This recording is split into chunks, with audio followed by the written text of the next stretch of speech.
Iran Israel पर हमला करने लगा है। ईरान ने अपनी आर्मी यूनिट्स की वेकेशंस को कैंसिल कर दिया है और सिर्फ यही नहीं बल्कि फ्लाइट्स डाइवर्ट हो रही हैं। इंडिया को तो कोई कुछ नहीं कहता भाई।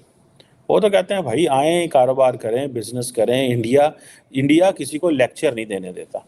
इजरायली पीएम बेंजामिन नेतन्याहू जो है उन्होंने ये कहा है कि अगर ईरान की तरफ से हमला किया गया तो इजराइल न्यूक्लियर जवाब दे सकता है।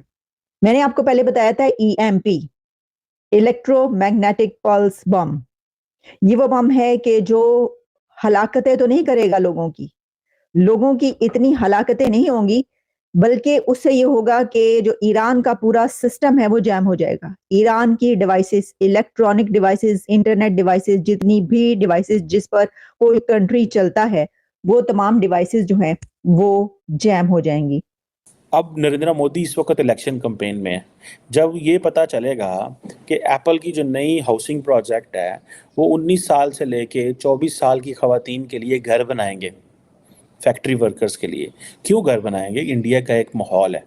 कहा जा रहा है कि कंट्रीज के अंदर जो वॉर सायरन्स हैं वो बज रहे हैं। जाहिर है कि कुछ कंट्रीज तो ऑलरेडी, ये कंट्रीज जो ये कह रहे हैं कि जंग के अंदर पहले से मुलव्वस है, यानी पहले ही वो तो जंग में है, तो वॉर सायरन्स तो वहां पे बजते होंगे। लेकिन अब ये बात सामने आ रही है कि कंट्रीज के अंदर वॉर सायरन्स बजना शुरू हो गए हैं। In the middle of the election campaign, कहीं बाहर से नहीं चीज़ें चल रही। आज इलेक्शन कैंपेन हो रही है भाई। इस वक्त इलेक्शन हो रहे हैं इंडिया के अंदर।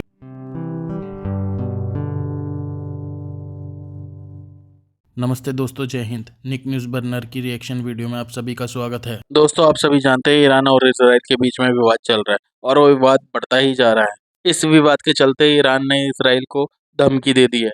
ईरान इजराइल को धमकी दे रहा है और कह रहा है कि ईरान इजराइल पर बहुत बड़ा हमला करेगा और उस हमले में इजराइल के बहुत ज़्यादा लोग मारे जाने की बात भी कर रहा है। कह रहा है कि बहुत ज़्यादा लोग मारेगा वो, उसमें ऐसा हमला करेगा ईरान। और दोस्तों, इजराइल भी कहाँ चुप बैठने वाला है, उसने भी खुलेआम ईरान को धमकी दे दी है।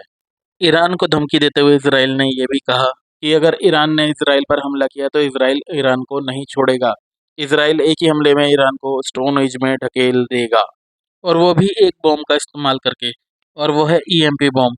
अगर इजराइल ने इस बॉम्ब का इस्तेमाल किया तो वो ईरान के सारे इलेक्ट्रॉनिक गैजेट को ख़राब कर देगा और नष्ट कर देगा।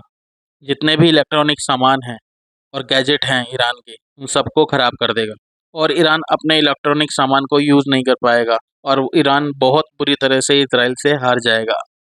और इसी की वजह से जितने भी इस्लामिक मुल्क हैं वो सब चिंतित हैं और पाकिस्तान भी बहुत बौखलाया हुआ है। और दोस्तों, पाकिस्तानी मीडिया बहुत ही चीख रहा है और चिल्ला रहा है और साथ ही बौखलाया हुआ है और कह रहा है अपनी मीडिया पर कि इजराइल और अमेरिका मुसलमानों के खिलाफ साजिश कर रहे हैं और उन्हें बर्बाद करने की कोशिश भी कर रहे हैं। दोस्तों, पाकिस्तान के पास और कोई काम तो है नहीं, खुद की रोटी नहीं जुटा पा रहा, लेकिन बेचारा ये ज़रूर कहता है कि उनके खिलाफ साजिश कर रहे हैं। साजिश कोई नहीं कर रहा, बस इनको लगता है। इनके पास काम धंधा तो है नहीं, खाली बैठे रहते हैं। तो चलो किसी को ब्लेम ही कर दो, किसी के लिए गलती बोल दो। ईरान इजराइल पर हमला करने लगा है। ईरान ने अपनी आर्मी यूनिट्स की वेकेशंस को कैंसिल कर दिया है और सिर्फ यही नहीं बल्कि फ्लाइट्स डाइवर्ट हो रही हैं। मिडल ईस्ट की तरफ कंट्रीज ने अपनी फ्लाइट्स रिस्ट्रिक्ट कर दी हैं।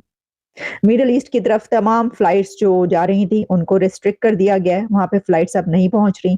और ये उसी वक्त होता है कि जब बड़ी जंग का खतरा हो। सायरन्स, कहा जा रहा है कि कंट्रीज के अंदर जो वॉर सायरन्स हैं वो बज रहे हैं। जाहिर है कि कुछ कंट्रीज तो ऑलरेडी, ये कंट्रीज जो ये कह रहे हैं कि जंग के अंदर पहले से मुलव्वस है, यानी पहले ही वो तो जंग में है, तो वॉर सायरन्स तो वहां पे बजते होंगे। लेकिन अब ये बात सामने आ रही है कि कंट्रीज के अंदर वॉर सायरन्स बजना शुरू हो गए हैं।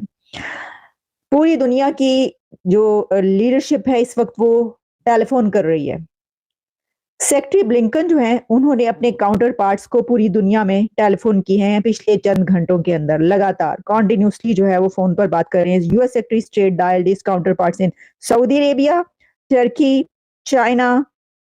इसके अलावा फिर उसके बाद उन्होंने speak to Iran and tell it to not attack Israel. German and British foreign ministers held separate phone calls. with their Iranian counterparts. Hussein Amir Abdullah convey the same message. Meanwhile, Israeli PM Benjamin Netanyahu जो है उन्होंने ये कहा है कि अगर Iran की तरफ से हमला किया गया तो इजराइल न्यूक्लियर जवाब दे सकता है। मैंने आपको पहले बताया था EMP, इलेक्ट्रोमैग्नेटिक पल्स बम। ये वो बम है कि जो हलाकतें तो नहीं करेगा लोगों की इतनी हलाकतें नहीं होंगी, बल्कि उससे ये होगा कि जो ईरान का पूरा सिस्टम है वो जैम हो जाएगा। ईरान की devices, electronic devices, internet devices, जितनी भी डिवाइसेस जिस पर कोई कंट्री चलता है, वो तमाम डिवाइसेस जो हैं वो जैम हो जाएंगी और वो कंट्री जो है वो कोई काम करने के लायक नहीं रहेगा। एक बात मैं आपको ये बताई दूं कि जो इस वक्त की सिचुएशन है उसमें अगर अगले चंद घंटों के अंदर ईरान हमला करता है तो उसके अगले चंद घंटों के अंदर ईरान की तबाही और बर्बादी आप देखेंगे। इसकी वजह यह है कि आप समझते हैं या ईरान ये समझता है कि वो जिस सिचुएशन में है वो इजराइल पर हमला करने के बाद ठीक ठाक रहेगा, कोई मसला नहीं होगा। ईरान तो तबाह बर्बाद होगा ही होगा, लेकिन इजराइल की भी तबाही होगी, इजराइल को भी बहुत नुकसान होगा। इसमें एक बड़ी डेवलपमेंट ये हुई है कि जैसा मैंने आपको बताया कि सेक्रेटरी ब्लिंकन जो हैं वो लगातार फोन कॉल्स पे लगे हुए हैं। इसी के साथ प्रेसिडेंट जो बाइडन ने भी एक ऐलान कर दिया है और प्रेसिडेंट जो बाइडन ने ये अनाउंस किया है कि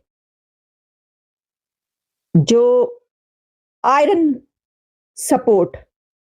क्लैड सपोर्ट है उनकी इजराइल के साथ अमेरिका की, और ये पहली दफा नहीं बल्कि अब तो ये चौथी, पांचवी, छठी मर्तबा ईरान से रिक्वेस्ट भी की जा रही है और उसको वार्न भी किया जा रहा है। इंडिया को तो कोई कुछ नहीं कहता भाई, वो तो कहते हैं भाई आए कारोबार करें, बिजनेस करें। इंडिया किसी को लेक्चर नहीं देने देता, सीधी सी बात।